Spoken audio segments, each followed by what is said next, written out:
بسم اللہ الرحمن الرحیم۔ ایم فل اردو سپرنٹ 2020 کے عزیز طلباء و طالبات، اس سے پہلے ہم باقاعدہ لیکچر شروع کریں، آپ کے علم میں یہ بات لانا ہے کہ آپ کو فی کے ووچز وغیرہ بھیجے جا رہے ہیں، تو آپ برائے کرم اپنی پہلی فرصت میں اپنے واجبات ادا فرما دیجیے۔ گزشتہ لیکچر میں ہم نے یہ طے کیا تھا کہ آئندہ لیکچر میں ہم داستان کے محرکات پر بات کریں گے۔ عزیز طلبہ، ذرا اس زمانے کو یاد کیجئے جب شام ہوتے ہی پوری کائنات پر اندھیرا چھا جاتا تھا۔ انسان جنگلی جانوروں سے بچنے کے لیے غاروں میں پناہ لیتے تھے اور اور غاروں کے منہ کے آگے بڑے بڑے پتھر رکھ لیتے تھے تاکہ وہ جنگلی جانوروں سے اپنی جان کو بچا کر سکون کی نیند سو سکیں۔ اگلے دن جب وہ صبح اٹھتے تھے تو مختلف طرح کے جنگلی درندے ان پر حملہ آور ہوتے تھے جن سے انسان لڑتا تھا، کبھی وہ جانور کو مار دیتا تھا، کبھی خود مارا جاتا تھا، کبھی جانوروں کو ڈرانے کے لیے وہ پتھر اٹھا اٹھا کے ان کی جانب پھینکتا تھا، تو وہ جانور جب ان پتھروں سے ڈر کر بانٹ جاتے تھے تو انسان کو یہ محسوس ہوا کہ پتھر ایک ایسا ہتھیار ہے جس سے کسی دوسرے جاندار کو ڈرایا جا سکتا ہے۔ رفتہ رفتہ اس نے پتھر کو تراش کر اس سے ہتھیار بنانا شروع کر دیے۔ یوں پہلا انسان جب باقاعدہ طور پہ کسی سے جنگ پر آمادہ ہوا تو اس کے پاس جو ہتھیار تھے وہ پتھر کے ہتھیار تھے، جنہیں ہم پتھر کا زمانہ بھی کہتے ہیں۔ ماہرین عمرانیات اور جو مورخین ہیں وہ اس عہد کو پتھر کا زمانہ کہتے ہیں، یعنی ایسا عہد جس میں انسانوں نے پتھر سے لڑنا سیکھا۔ یہ لڑائی، یہ جنگ جو جانوروں سے شروع ہوئی، قبائلی نظام میں آ کے یہ آہستہ آہستہ انسان اس سے آشنا ہوئے اور انسان آپس میں پتھروں سے لڑنے لگے۔ تو پہلا انسان جب جانوروں سے لڑتا تھا، کسی خونخوار درندے کو، کسی خونخوار جانور کو اپنے اوپر حملہ آور ہوتے دیکھتا تھا اور اس سے لڑتا تھا اور اسے شکست دے دیتا تھا، اسے مار ڈالتا تھا، تو باقی لوگ اسے ایک دلاور اور ایک بہادر شخص کے طور پہ اس کی توقیر کرتے تھے، اس کی عزت کرتے تھے۔ تو یوں یہ شخص اپنے قبیلے کا، اپنے علاقے کا ایک ہیرو بن کر ان کے سامنے آتا تھا۔ تو شام کو وہ لوگوں کے گرد بیٹھ کے انہیں اپنے دلاوری کے یہ قصے سناتا تھا کہ کیسے وہ جانور مجھ پر حملہ آور ہوا، کیسے میں نے اسے شکست دی اور کیسے میں اسے مار کر آپ لوگوں کی خوراک کے لیے اپنے ساتھ لے آیا ہوں۔ لوگ اس کے اس قصے کو بہت دلچسپی سے سنتے تھے، اس لیے کہ ابتدائی انسان جو ہے اس کی زندگی کے کوئی بہت مقاصد نہیں تھے، کوئی عظیم مقاصد اس کے سامنے نہیں تھے۔ ابتدا میں انسان کی زندگی بہت سادہ اور ضروریات بہت محدود تھیں۔ اس کی زندگی کے دو ہی مقاصد تھے، حفاظت جاں اور فراہمی خوراک۔ یہ دونوں مقاصد اس دلاور کے ذریعے پورے ہو جاتے تھے۔ تو یوں یہ جو جانوروں سے شروع ہوئی، یہ رفتہ رفتہ انسانوں تک پھیل گئی۔ انسانوں تک یہ جب پھیلی تو جیسے میں نے ابھی عرض کیا، تو ابتدائی انسان کے دلاورانہ کارناموں کو بیان کیا جانے لگا۔ اسے ہم داستان کا رزمیہ پہلو کہتے ہیں۔ یہ اس عہد کا انسان ہے جو تہذیب سے ناواقف تھا، جو زندگی کی اعلیٰ اقدار سے ناواقف تھا، جس کی زندگی کے صرف اور صرف دو ہی مقاصد تھے، خوراک کی فراہمی اور اپنی جان کی حفاظت۔ لیکن جوں جوں انسان تہذیب آشنا ہوا، جوں جوں انسان اپنی سماجی اقدار سے واقف ہوا، تو اس کے بعد مذہب کی ابتدا ہوئی۔ مذہب کی ابتدا ہوئی تو یہ جنگ جو پہلے صرف حفاظت جہاں اور فراہمی خوراک تک محدود تھی، یہ مذہبی جنگ بن گئی۔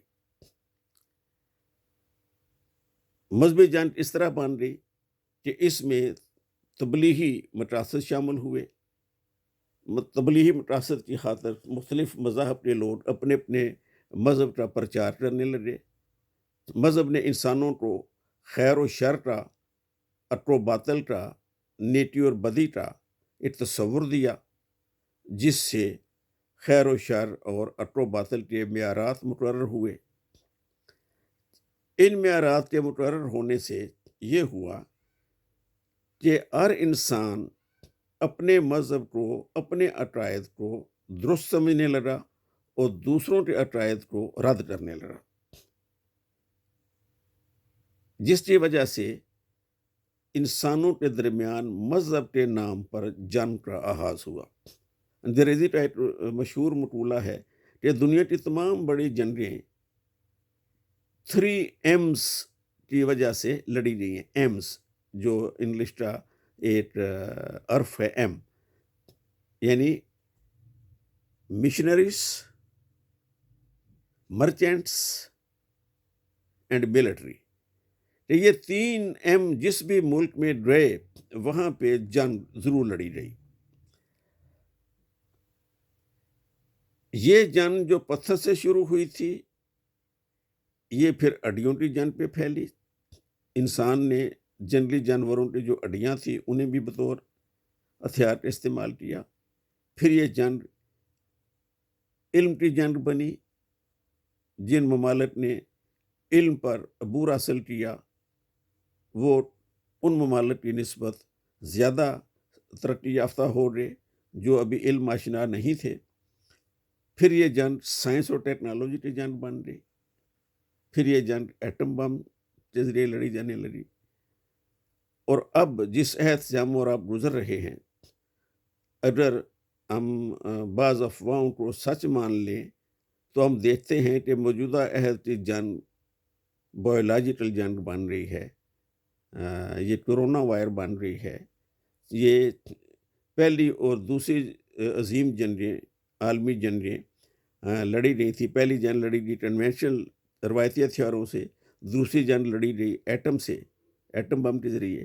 اب تیسری جنگ جو ہے یہ شاید کیمیائی اور بایولوجیکل ویپنز کے ذریعے لڑی جا رہی ہے۔ لیکن یہ ایک الگ بحث ہے جو اس وقت ہمارا موضوع نہیں ہے۔ ہمارا موضوع اس وقت یہ ہے کہ موجودہ عہد کی جو جنگیں ہیں انہیں ہم سائنسی دور کی جنگیں کہہ سکتے ہیں، جو دراصل ابتدائی جنگوں ہی کی بدلی ہوئی شکلیں ہیں۔ یہ داستان کا رزمیہ پہلو ہے۔ یہ رزمیہ پہلو اس لیے ہے کہ ابتدائی عہد کا انسان جب اپنے دلاورانہ کارناموں کو محفل میں بیٹھ کے، پنڈال میں بیٹھ کر بیان کرتا تھا، تو جنگ کا یہ پہلو، بہادری کا یہ پہلو ہر کہانی کا ایک حصہ بن گیا۔ ہر کہانی گو نے، ہر داستان گو نے یہ ضروری سمجھا کہ میری کہانی میں، میری داستان میں، میرے قصے میں اس وقت تک دلچسپی پیدا نہیں ہو سکتی جب تک اس میں جنگ کا عنصر شامل نہ ہو۔ یوں ہم کہہ سکتے ہیں کہ داستان کے جو ابتدائی محرکات ہیں ان میں جنگ ایک سب سے بڑا محرک ہے، کہ نہ انسان اپنے دلاورانہ قصوں کو بیان کرتا اور نہ داستان جنم لیتی۔ یعنی داستان گوئی کے لیے، کہانی بیان کرنے کے لیے جنگ کا جو عنصر تھا، جنگ کا جو محرک تھا، وہ ایک بہت عظیم موٹیویشن تھا جس کی بنا پہ جنگیں لڑی گئیں، جس کی بنا پہ داستانیں کہی گئیں۔ اس کے بعد ہم آپ آ جاتے ہیں، یعنی یہ طے ہوا کہ اردو داستان یا دنیا کی جتنی بھی عظیم داستانیں ہیں ان کے اہم ترین محرکات میں سے ایک بڑا محرک جنگ ہے۔ داستان کا دوسرا بڑا محرک مذہب ہے، وہ بھی ہم نے بیان کر دیا کہ مذہب جو ہے وہ جب آیا تو اس میں مذہب نے مختلف عقائد، مختلف مذاہب مختلف عقائد کے ساتھ سامنے آئے۔ ان عقائد کے اختلاف نے جنگ کو مذہبی جنگ بنا دیا۔ اب جو جنگ کا تیسرا بڑا محرک ہے وہ ہے حسن اور محبت اور عشق۔ ہم سب جانتے ہیں کہ جنس انسانی فطرت کا بنیادی تقاضا ہے۔ زندگی میں حسن و عشق کی ضرورت سے کبھی کوئی معاشرہ انکار نہیں کر سکتا، لیکن ہم یہ بھی جانتے ہیں کہ دنیا کے تمام معاشرے کم و بیش مرد کی حاکمیت ہی پر مبنی رہے ہیں، اور دنیا کی تمام سوسائٹیز کو عام طور پہ مرد کی سوسائٹی قرار دیا جاتا رہا ہے۔ اب یہ جو مرد کی سوسائٹی ہے اس کے اپنے کچھ مضرات تھے۔ ان مضرات میں ایک جو سب سے بڑا نقصان ہوا اس میں یہ ہے کہ مرد کو ہمیشہ عورت پر فطریت رہی، نتیجتاً عورت کبھی بھی مرد کا اعتماد حاصل نہ کر سکی۔ ابتدا میں عورت مرد کی ملکیت تھی اور وہ صرف اور صرف مرد کی دل بستگی کے لیے استعمال ہوتی تھی، اسے دیگر اجناس کی طرح خریدا اور بیچا جاتا تھا۔ لہذا ہم دیکھتے ہیں کہ عورت جو ہے وہ ہماری داستانوں میں عورت کبھی بھی مرد کا اعتماد حاصل نہیں کر سکی۔ ہماری ابتدائی کہانیوں میں عام طور پہ عورتوں کے چرتر، ان کی چالاکیوں کو بیان کیا گیا ہے۔ ان داستانوں میں، ان کہانیوں میں عورت کا پورا تصرف ہمارے سامنے آتا ہے۔ بعد میں مذہب نے عورت اور مرد کے درمیان ایک دیوار کھڑی کر دی۔ وہ معاشرہ جو ابتدا میں ایک مخلوط معاشرہ تھا، جہاں ہر عورت ہر مرد کے اس تصرف میں تھی، وہ جب چاہتا جس پہ چاہتا اپنا تصرف قائم کر لیتا، مذہب نے آ کے عورت اور مرد کے درمیان ایک دیوار کھڑی کر دی جس سے عورت کی کشش بڑھ گئی۔ یوں ہم کہہ سکتے ہیں کہ اویس نے محبت اور عشق کا انداز سیکھ لیا۔ یوں یہ حسن و عشق بھی داستان کا ایک خصوصی موضوع بن گیا۔ چونکہ ابتدائی دور میں اخلاق کا کوئی معیار نہیں تھا، مذہب نے اجتماعیت کی جگہ پیدا کی، یعنی مذہب نے انفرادیت کی جگہ اجتماعیت کو جنم دیا۔ مذہب نے انسانی برادری کا تصور دیا جس سے انسانوں میں اخلاقی اقدار اور اخلاقی عنصر پیدا ہوا۔ برادری کے تصور سے قبائلی نظام پیدا ہوا، شہری حکومتیں قائم ہوئیں، اور یوں زندگی ایک مہذب معاشرے کی شکل اختیار کر کے ہمارے سامنے آئی۔ لیکن معاشرہ کوئی سا بھی تھا، دنیا کا کوئی بھی عام معاشرہ لے لیں، ہر معاشرے میں یہ تین محرکات داستانوں کے حوالے سے جاری و ساری رہے اور اپنا اپنا اثر و نفوذ دکھاتے رہے، یعنی جنگ، مذہب اور عشق۔ آج کے اس لیکچر میں میں نے آپ کو بہت اختصار کے ساتھ یہ بتانے کی کوشش کی ہے کہ ہمارے داستانوں کے جو محرکات ہیں ان میں جنگ ہے، مذہب ہے اور حسن و عشق ہے۔ آپ کے لیے اسائنمنٹ یہ ہے کہ آپ نے اپنے طور پہ کتابوں کو کنسلٹ کر کے نیٹ سے کچھ مواد لے کے ایک اسائنمنٹ تیار کرنی ہے جس میں آپ نے یہ بتانا ہے کہ اردو داستان کے ابتدائی محرکات کیا تھے اور کیوں تھے، اور یہ محرکات کس طرح مؤثر ہوئے۔ آپ سب کا بہت شکریہ۔ اللہ آپ سب کو اپنے حفظ و امان میں رکھے۔ السلام علیکم۔